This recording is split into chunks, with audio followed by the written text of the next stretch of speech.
Oh, there's Cam Boyd. Hello.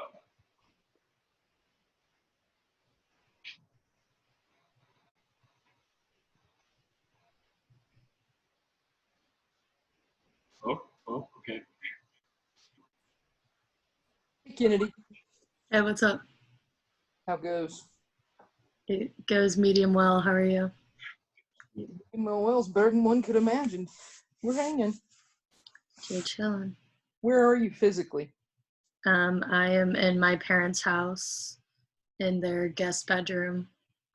It's my bedroom. I work with the student programming board, so similar to the campus events board, I think it's what it's called. It was called CPC when I was there and on it, but now it's no longer called that because I am gone and left.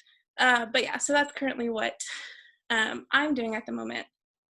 Something that really made me happy this week is one of the first things people learn about me is that I love Beyonce. And this week, Twitter hosted a homecoming rewatch of Beyonce's Homecoming that was released on Netflix. It was one of the most entertaining 2.5 hours of my life. It definitely was. Huh? It definitely was. Yes, it was incredible, not only because I got to watch Beyonce, but also because people on Twitter are so funny. So that just made me so happy. So my name is Jalen Blue. I was also in the first cohort of the Leadership Studies minor. I graduated in 2016 with my Bachelor's of Science in Business Administration, Public Administration in Haslam. And then I went and got my master's at Vanderbilt, a master's in public policy. And so I currently work at Vanderbilt on the leadership communications team, pretty much working with diversity and inclusion initiatives for like the chancellor and vice chancellors.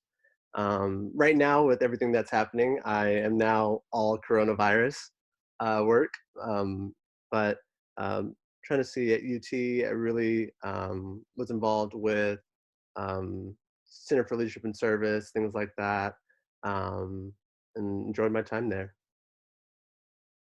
And I'd say the thing that made me smile this week, I was actually at the grocery store, and I've been seeing a lot of people hoarding toilet paper, water, all the rest, and I was going through, and there was someone that was actually going to be taking like 85 big packets of 32 waters, and I was like, oh my goodness, like they're taking all the water. And then I asked the person at the register what was happening, and she said he actually bought it to give it to people who are experiencing homelessness in a shelter. And I was like, oh, that's awesome. Like in the midst of this, like everyone's thinking about themselves, and like, what do I need? But I thought it was awesome that there's, people out there thinking about like people that maybe can't make it to the store, like what do they need and how can I be of help? So I thought that was awesome and it made me smile. So all of you have been doing different things this week. While our students have been on spring break, they may have been doing some things to get ready for the coming few months. Why don't you share what you've been doing over the last few weeks? In the same order. So starting with Willie. It's a good question. So because I work in a research lab here at UT, for the first part of the week we were able to work. The later it got in the week, though, it was easy to tell that we're probably going to have limited access to the lab, to almost none, and I should start writing more. So that's been a strange realization. And Friday was the first day I was going to write from home, but then I got an email from my advisor here at UT about trying to print some face masks for use in hospitals to help protect from the virus, actually. And I work in a 3D printing lab, and that's what we've been working on the past 3 days. So I'm actually in my office right now, still trying to print some of that stuff. It's been a weird turn of events. This is apparently happening all across the state too. So I don't know how to feel about it yet. I'm happy to help, but also it's a different experience, I realize, than most people who are on our campus right now. And I recognize it's a very hard time. So, yeah. So Willie's 3D printing things that support face masks for our medical community. LaSabra, you want to share what you're up to? Yeah, so these last 2 weeks have been pretty strange. Break from routine, I think, probably for most people. I work at a university. I help students plan events. My role is very student facing. My students are actually, this past week was also their spring break, and IU actually extended the spring break until the end of the month to accommodate for all of the classes going online. So none of my students are returning, and I did not know that my last one-on-one with them 2 weeks ago would be the last time I physically saw them for the semester. So it's been a weird kind of transitioning period. But it's kind of strange because I help plan events with my students. All of their events are canceled or rescheduled for hopefully the fall. So my students don't really have much to do for the rest of the semester. I work with a lot of seniors who have lost the rest of their senior year and potentially their commencement. So it's been a pretty difficult emotional time these last 2 weeks. It hasn't been especially that easy because I have a very student-facing role, so I'm texting my students often. They have a lot of access to me. And then I've also been working from home for the last week, which I don't do work from home. So it's been weird not being able to go into my office and water my plants and eat the peanut butter that's in my desk and talk to all of my coworkers. But we have definitely been making it work. I think I'm actually feel a lot more connected to a lot of people because I live alone in a 1-bedroom apartment, and people are really aware of that. And so they've been reaching out to me and FaceTiming me every day and Zoom calling me every day. And I don't know that I've actually gotten any work done in the last week because people are very concerned. But it's been a really interesting 2 weeks trying to recreate a new routine when so much of my role is connecting with students on a face-to-face basis, and I don't get to do that anymore. So I'd say sorry, Dr. No, I was just saying, go ahead. Yeah. For the past few weeks, pretty much since kind of COVID-19 kind of started populating kind of in America, my role kind of switched pretty quickly to working on initiatives related to it. A lot of my work is similar to kind of LaSabra. I do a lot of programming, event management as well. And so all of our events were canceled for the rest of the school year. I think commencement has not been officially canceled, so that's still in the air, but we'll see what happens. But since then, so my role, I kind of picked up, I kind of got voluntold into starting to make websites for different people. And so I've been making websites for faculty members actually to help them kind of maintain teaching continuity throughout this time. A lot of faculty members haven't had to use a lot of these online tools, or at least to the extent that they're going to have to being online only now. And so building websites for them to be able to kind of access the resources they need. I've also been helping support university leadership and getting their messages out to faculty members. So just giving them kind of daily updates on, this is what has been happening on campus, letting them know what we're communicating to students so that everyone is aligned. And then also working on some student pages so that they're kind of aware of what's happening as well. This past week, we announced we're doing a student hardship fund that the university seeded $1 million into. So for students who are struggling with food insecurity or housing insecurity, that they're able to access this. And so kind of setting up a web page for them to be able to kind of submit an application, find these resources. So different from what I normally do. A lot of my work is, again, related to kind of inclusion and diversity specifically. So I was preparing for like Women's History Month coming up and different other events, but everything is COVID-19 right now. So yeah.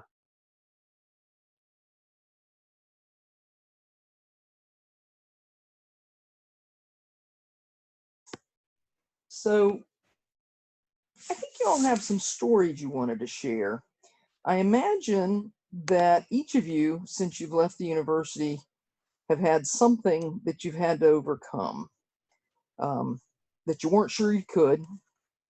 And I think this would be a great time for us to hear some of that. So let's do it differently this time. Let's go with LaSabra, then Willie, then Jalen. Okay, I was hoping for a little bit more time, but thank you, Dr. Boyd. So like I said earlier, I plan events with students. So we, to give you a little bit more context for my job, I help students plan large-scale live entertainment events. So this is concerts or comedians or lectures, but could also be something as small as films, escape rooms, things like that. This comes with, I always say, as an event planner, you really have to plan for the worst, and the process can be one of the most complicated and frustrating experiences anyone can ever experience. And I've been doing this since I was a student at the University of Tennessee. I was on the programming board there. So I have a lot of experience with this, but so during my first year as a program coordinator, so I've been in this position for 2 years, so I'm still a new professional. I was planning the Welcome Back concert with my students, which is a huge 6,000 student EDM concert for first year students to come in. The artist was Cascade. It actually ended up being a pretty successful concert. The journey there was not the best experience I ever had, but the students really take the lead here. So I'm more of a support for the students. So I am there to help guide the students, help them make the decisions. I do not make the decisions for them. I don't necessarily tell them when to start, just there to support them. That comes with a lot of challenges on its own when the students that I work with decide that they maybe want to focus on something else, when I encourage them to focus on one thing. And then I come in, a lot of my work is to do a lot of the things that the students don't see. So I work with the agents a lot. I do a lot of the contract work. I make sure I do a lot of vendor work. I have conversations with a lot of people. And so during the process of planning this concert, we typically plan concerts hopefully 6 months, 8 months in advance. The concert is in August. We were in June, and we still didn't have a contract signed for the concert. We didn't have the artist announced. We didn't have any of the marketing done. We were just not in a good space at all. And it really did feel like this was going to be a big failure or a big lesson for my very first time being a program coordinator, or my very first time as a professional staff leading something on my own. It did feel like something that I wasn't going to overcome at all. And it was completely out of my hands. It felt like everything, the students were really the ones that were in charge here. The agent wasn't getting back to me. They wouldn't let us announce without a signed contract, but they wouldn't sign the contract. So it was a weird situation that we were in at the time. It ended up working out in the end. The concert did go off. We sold the tickets. We did everything. Being in the process was really frustrating and really difficult and really challenging. I think it was probably one of my biggest growth moments as a program coordinator, as a professional in the field. I have completely changed how I approach concert programming now, working with students who plan concerts, the timelines that I work with, trying to make sure things go off a little bit better, a little bit smoother. I was also new to the university, so working with university partners, my approach has changed completely. Yeah, it was a fun time. No, actually it wasn't a fun time, but I look back on it fondly because I made it through it. Thank you, LaSabra. Willie? So from my experience, since I'm in a PhD, and I'm towards the end of my PhD now, so I look back on my first year straight out of undergrad in very different light now. My first year straight out, I understood how to work in a lab, and I understood for the most part how to conduct research. But I didn't understand how to organize it well, and the thought process and how difficult that can be on you at times. Like, don't get me wrong, I did well in undergrad, but there's just a difference in the way you have to think about addressing problems, or how you're thinking about how to conduct research. That's just totally different than an experience you may have in undergrad. And it hit me really hard the first year and a half. Like, I have no clue what I'm doing. Most of the time when I came into the lab, I failed. Like, the experiment failed. It didn't work time after time after time. And that was very challenging, to say the least. And I had to work through that to get to better mental health space. Like, okay, just because you're failing, you are learning. And eventually I was able to learn from all of those failures, and turn it into something that now I understand how to be a better researcher. I understand how to write better than I thought I knew how to write in undergrad, which is, I wasn't a bad writer. It's very strange. And then it's all kind of culminated. Like, I've been on published papers, but recently I was the lead author on a published paper. And when I look at that published paper, I see all the failures that I went through the first part of it. And the mental, just almost war at times I had with myself, that, the thoughts that, oh, I suck. Oh, I can't do research. Oh, I'm not meant to be here. Oh, I'm an imposter. Finally, like, there's some result. So as LaSabra said, I do not look back on that time as a happy time, but I have learned from that time and have grown from it, and I am grateful for where I am now. Yeah. Jalen? Yeah, I'd say for me,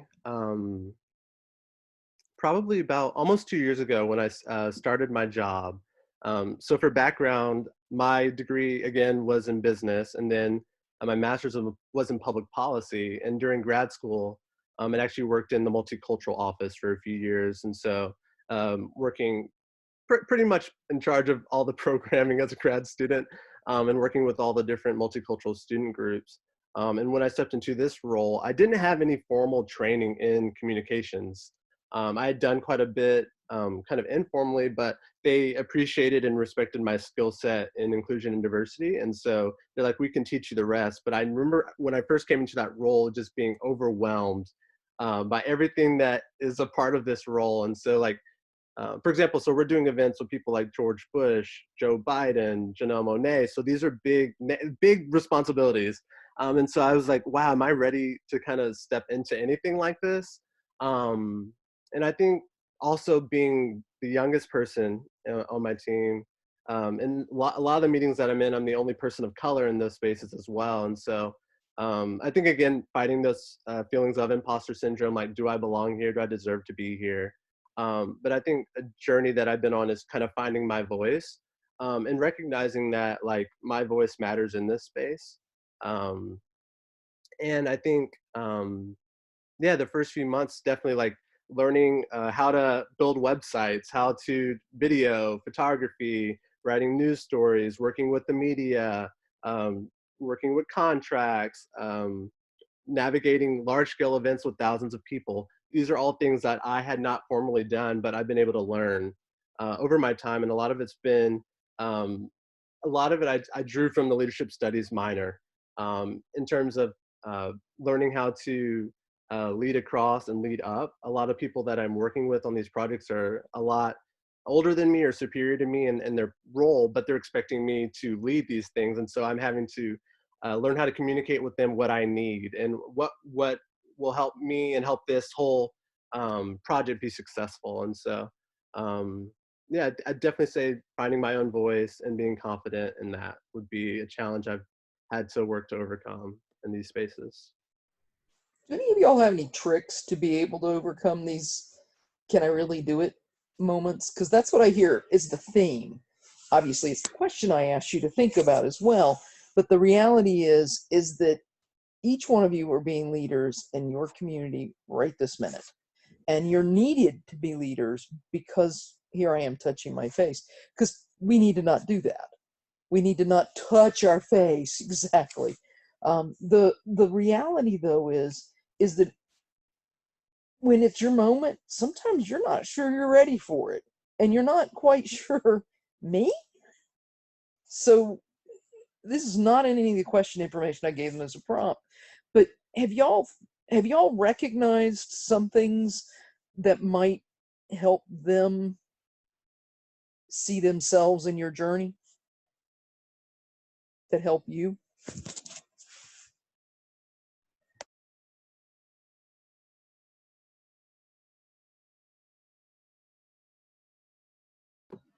I can go. Okay. For me, so I am a person of faith and rely on that. And I do recognize that's not everyone, but things I take away from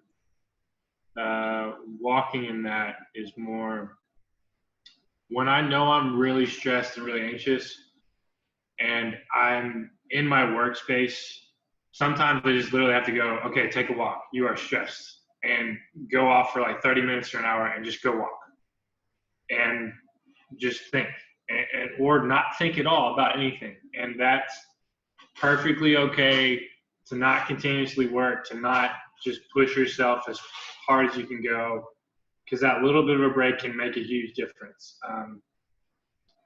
Other things for me that help, sometimes taking a nap.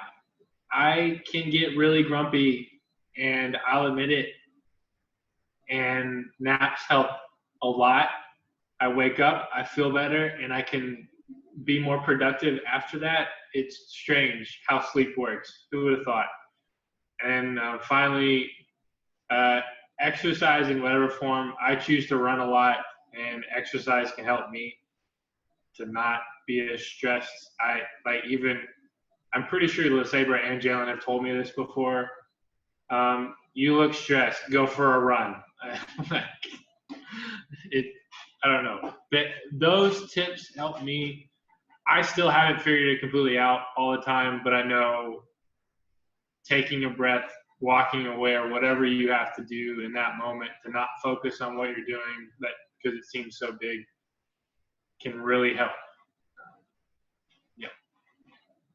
I think I have a couple of things that have helped me when I process through really stressful moments, because those are inevitable regardless of what part of life you're in. They look different for everyone, but they exist whether you're in a college student or a new professional, you've been in the field for a really long time.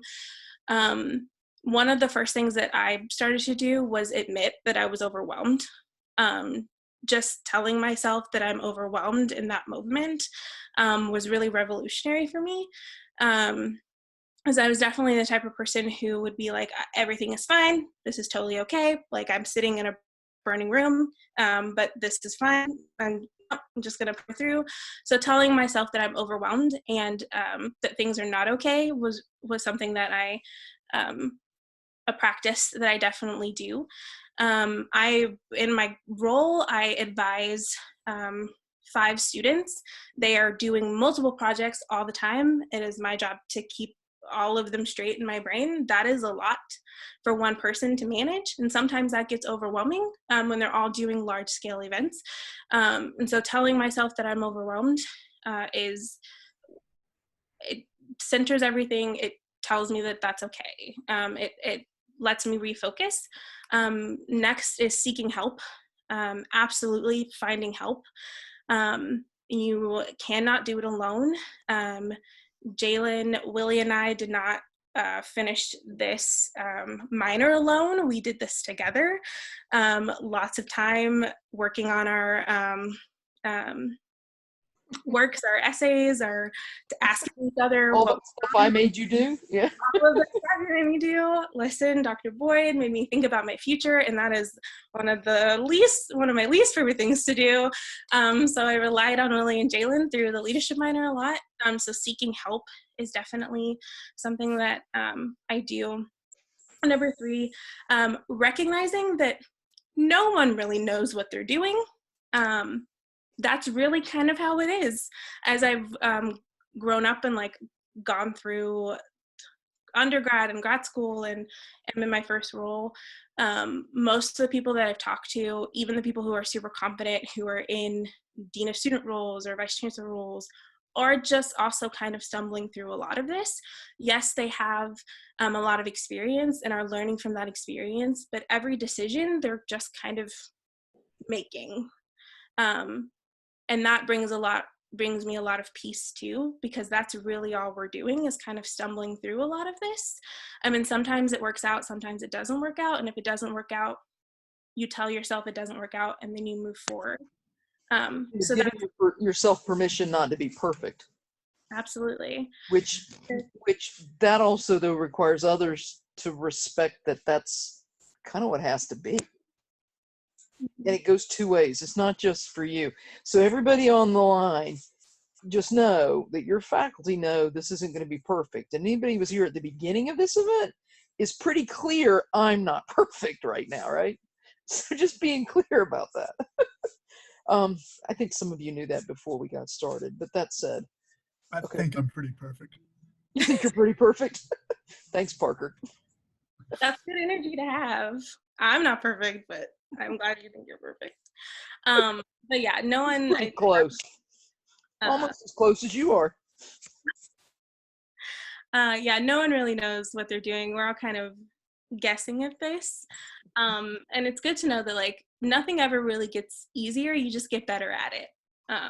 So I would, those are, I think, the things that like help me through a lot of those like moments. And then there are like the practical things like Willie was talking about, like going for a run. Like I journal all the time, or like I will sit on my couch and I will binge on my block on Netflix, or I will go back to Brooklyn Nine-Nine, like things that bring me a lot of joy and bring me a lot of peace that I will return to all the time. But like in my professional life, telling myself that like things are not good, like I'm overwhelmed, is really the first step on how I get to being okay. Thank you. Yeah. Jalen, you got any thoughts? Yeah, I agree with a lot of what's already been said. I definitely agree with, I don't feel like leadership is about being perfect. I think it's about being authentic. And I think it's more important to be a whole person. And by that I mean like your job or this position or this one thing is not who you are. It's just like one facet, one part of you, right? But not finding your identity and absorbing yourself in that one thing. But I think, yeah, being a whole person is important. Also, I feel like self-care is super important. I think that's already been stated again, like doing the things to take care of yourself. But I think community care is also important as well. Sometimes that's even more important than self-care sometimes. Kind of what LaSabra said, being able to just admit that you need help and like, I need support right now. I think that's really important. I'd say learning not to compare my journey to anyone else's as well. Recognizing that like, it doesn't have to follow this kind of linear path, or it doesn't have to look like anyone else's, but it's okay if it zigzags some. If I move a little bit slower, I think knowing that you'll end up where you're supposed to be at the right time, and then trusting that everything kind of works out. That's what's definitely helped me. I think letting go of this idea, what do others think about this? But kind of centering yourself and knowing, like, what do I want? And also, like, what is the world calling from me? I think that's something we learned in the minor. Like, we all have things within us that are unique, talents that we have, skill sets, and like, what do we have that the world is looking for too, and that we can serve the world through our, our talents and our gifts. So, yeah. So, the world's really teeny right now, very, very teeny, and it's on these little boxes. And while I understand that getting out and running and being able to do some of those things are how we've managed ourselves for a while, I think it's reasonable for us to be prepared that we're not even going to be able to do that for a little while here. Just being straightforward. We all know, if we've been reading anything, the challenge that's before us. So nobody's trying to hide that. And this isn't about sharing information. Just let me be really clear. Anybody wants information about what the university's doing, then look on the university COVID site, okay? If you're looking for information about the COVID virus itself, go to the CDC. There are really good, exceptional resources available to us. What this is this is our community being together to help us be successful and figure out, first of all, that we're not on our own, that we remember we have people we know, that there is a little bit of silliness in the world in a very serious time. More importantly, that there are people who have walked parts of this journey before, that are out there that care about each other. And for those of you who don't have an answer, you begin to at least have somebody help you start think about things. Okay? That's the whole point. It's supposed to be together while apart. I kind of like that phrase, and it's really resonated with me, that we're together while apart. And I really invite us to talk for a little while. I'm going to ask the three of them to sort of talk about their ideas, but everybody else, turn your volume off and let's just sort of make this a conversation for a little while, because this is a small enough group we can have that conversation for now. But the three of y'all, do you have ideas while they're in this little itty bitty space with their family or their roommate, for those folks who didn't go home that have an apartment, that can help them be able to lead where they are in that small space? But also, we're getting ready to turn on all of the faculty across the campus doing this. And we all know that I am a good example of what it's going to be like for the next 6 weeks, trying to figure out how to get your academics through this medium that we're in right now. Okay. So that said, do y'all have some ideas on how they can lead in the settings that they're going to be in, both virtual and live? Have you thought about some ways that you might suggest that?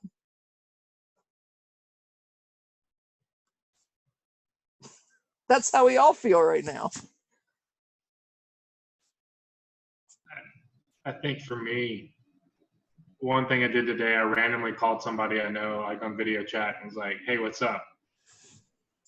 And I think the other person appreciated that too, because I can't go visit them physically right now. Mm-hmm. And I appreciate it too, because it was a short conversation, but it was just something kind of sporadic, like, "What's up? How you doing? How you feeling?" "All right, good." But it's still hard. Yeah, Mm-hmm. it's real hard. I'll admit it. Yeah. Anybody else? I think something that, we focus on leadership as kind of like a external factor, something we do out in the world, but something we really need to take into consideration, I guess now more than ever, sorry, I can't speak, is that leadership starts with oneself. And right now, we need to all have each other's backs right now. If we can do what we can for ourselves, only then can we help others when that time arises. Frankly, I don't think that's right now.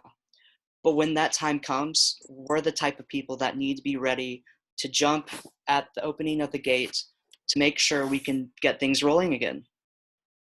Nick Anderson, ladies and gentlemen, from Orlando, Florida.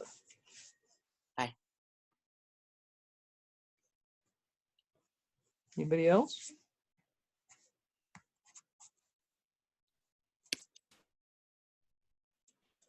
So here's where I am. There are two things I've been doing. One is, for those of y'all that are on my Facebook site, you're seeing me post a bunch. But you're noticing none of them are political. They're all informational and positive. So, and some of it is trying to help parents come up with things they can do with their kids, because the number of people who are stuck at home with small children and they don't know how to keep their 23.5 hours busy every day is amazing. But that's one of the things I've been doing. The other thing I've been doing is, to be honest with you, I've been calling people that I haven't seen for a very long time, kind of like what Willie said, and just dropping in and tell them how I feel about them and how much I missed them, and how it's nice to have a minute to take a moment to step back and do that. I don't know if y'all have a lot of folks that are where you are, and many of you may be in the space with the people that you feel that way about, but since your social group is your high school, if you have a church family or a family of that nature, your church family, and your school family, I encourage you to think about how to make those calls and check-ins with folks so that y'all don't go stir crazy. That you remember there's people outside of the little circle that you're meeting with right now. Anybody else? Nick has a pup that he's introducing to the room. It's so cute. It is cute. I appreciate all dogs. This is Neo. He's a little Yorkie poo. He's adorable, despite thinking he's like a Great Dane. And I bring him here just to remind everyone that Neo says it's going to be okay. And that, I think times like now, we all love cute little puppies. I know Dr. Boyd loves her 2 cute little ones. So, it's some time to show them a bit more love, because I'm sure they're not used to us being around the house 24/7, but I'm sure they appreciate it.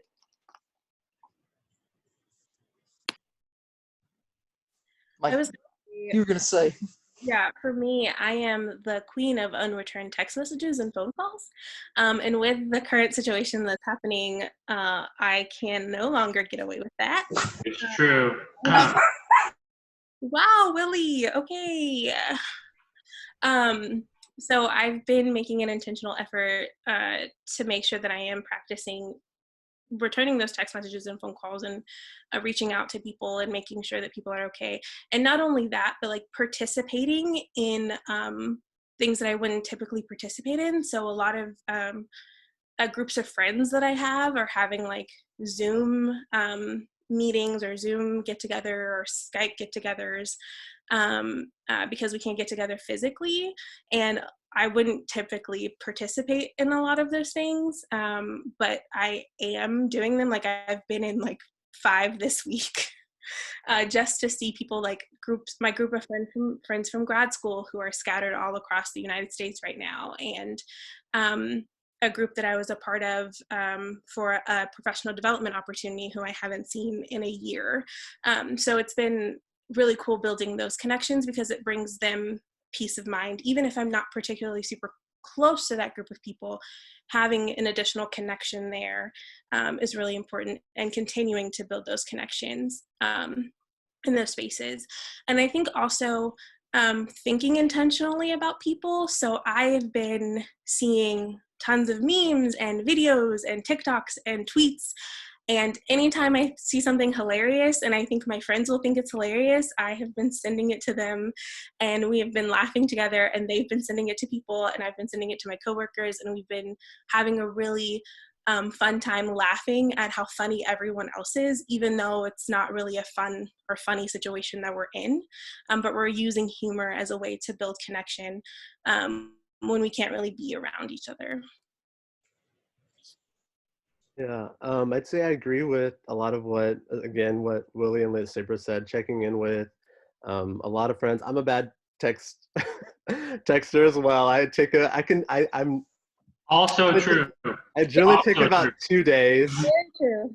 I generally take 2 days, and it's not a lot of times it's because I generally don't see it or my phone is dead, one of the two.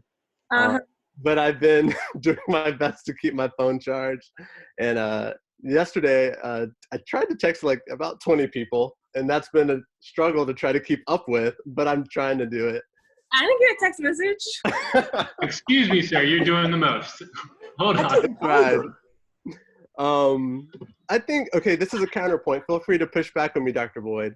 But I feel like a lot of times, even sometimes, like being a leader, it can feel like you always have to be doing something, and you have to be ultra productive at all times and like making a difference and doing all these things. But I feel like sometimes it's important to just be sometimes and just sit with things. Kind of what Nick said, I think there's a time where we need to step up, and it's time to, lead in the more formal sense of that word. But I know for me, I've been doing that, but I've also been taking time to, like, I don't have to be, super productive all the time. And I don't have to be, feel like if I'm not doing something, that I'm not making a difference. It's okay for me to just kind of be and try to be inspired, by the things that I can find that are good in this world. So with everything that's happening, I think that's important as well. I'm not going to push back on you, Jalen. I'm going to say amen and just keep going with that. The bottom line is this. The bottom line is that these are not fun times, and there's only so much gas you have in your system. And sometimes you got to refill. And I hope that that's what this conversation's been for folks. I told you I wasn't going to keep you for very, very long. I do want to come back and get to the next piece, which is what I'm referring to as the official chat, the Torchside piece. So let me do just a bit of that, and we'll try to fill your soul for the week. I'm going to be holding office hours, and I'll put that on the LaSac page so that folks know when those hours are. And I'm going to share it with our graduates as well, so that if they just want to drop in, and that's not going to have any kind of formal structure. This will have a pseudo formal structure with a guest, some content that's fun and interesting, and then just a few words to get you into your week. So the few words that I have are this. These times are not easy. There were times that Franklin Delano Roosevelt had to help lead the country. And the way he did it was by sitting down at the fireside and putting a radio microphone in front of his mouth. And he just talked to the American people. And he owned what was hard. He owned what the challenge was in front of them. He took that moment to dispel rumors and replace them with facts, but also to give hope through stories of action. I think you can tell that that's kind of the model that we are working through here, that I want you to have access to your peers, those that are just in front of you, and even yourselves, about what are the opportunities for action. I want you to know that there are people out here who are doing the good work today because they've been in the seats that you're in today. But I also want you to know that where you are, you can practice what you've been learning while you're at the University of Tennessee, be it what you've been learning in your actual majors or what you've been learning in this program. The biggest thing that I would want you to walk away with is the knowledge that you're ready. You are prepared more than others. And that's a unique gift that you've been given. You're part of a community that right now on our own campus is 250 large. 250 people that are on our campus today have taken 201. They know that content. They know what you've said. Over 500 students have taken the 350 content. They'll know what you're saying to them when you say, we need to inspire shared vision. We have the ability to model the way in this moment. When the chancellor writes you those emails, you're able to see her leadership knowledge and her philosophy coming through, and you recognize what you're seeing where others might not. You can figure out how you, in your place, can complement what all of us are trying to do. And to be blunt, all of us are trying to get to the next day. We're trying to get to the next week, and we're trying to get to the next month with a university that is as strong as it possibly can be, and its graduates who are ready to help build this future that we're all beginning to recognize as we walk into this moment. Some of us are already doing it. The people that are these alumni, they're your future. All of them are doing exciting things, often things they never would have imagined because they were ready. You've got this. You've got this. So when you're in your group meets, remember you're the leader. When you're sitting there and your faculty members fumbling, remembering you're the leader. When your group is trying to figure out, are we ever going to meet again as a student organization before August? You can make that happen. You have the ability to do that. You don't have to be in the same space to lead somebody. And you don't have to be the person who has the name tag on that says you are the leader. I can promise you that that's the case, because my title is an associate professor of practice. I'm not the president of this institution or the system. I'm not the chancellor of our school, but I've got you, and I believe in you. And it was my job to put us together today to remind ourselves of that. That's really what my message is for today. You've got it. But you also need to keep calm and sing Rocky Top. So, with that said, let's see if I'm able to do this. It's always an adventure when Boyd's at the helm.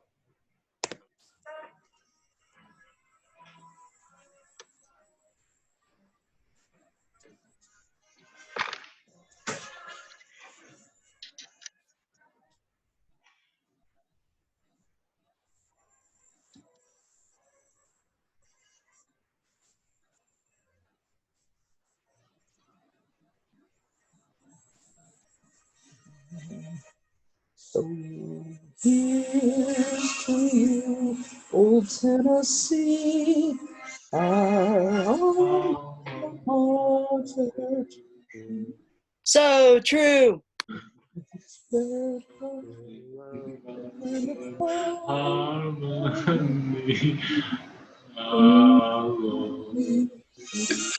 Right. Ow, ow.